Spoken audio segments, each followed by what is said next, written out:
Maayong buntag kaninyong tanan, ani ang lakat sa panahon karong buntag sa Miyerkules, Enero 3, 2024.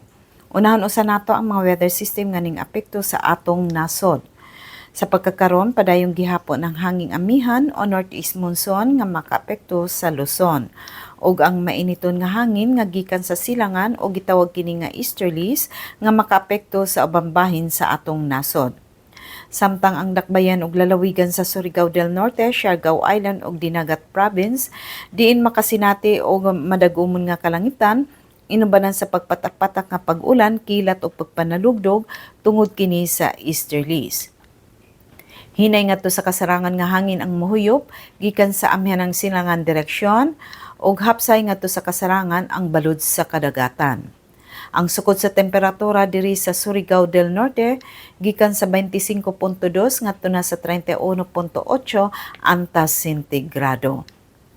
Ning taob ang kadagatan kaganihang alas 2:27 sa buntag nga adunay sukod nga 0.8 meter ug ikaduhang pagtaob karong gabii sa alas 7:01 nga adunay sukod nga 0.4 meter.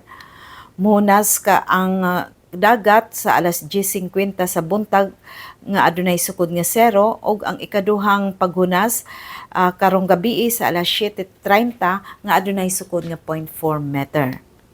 Og wala tay gale warning nga giisa diri sa Surigao del Norte ug ubang bahin sa Mindanao. Ang adlaw ning subang kaganihang alas 5:54 sa buntag ug mosalop karong hapon sa alas 5:29. Mao katong latest update sa lakat sa panahon karong adlaw gikan sa Pag-asa Surigao. Kini si Francis Simorlan.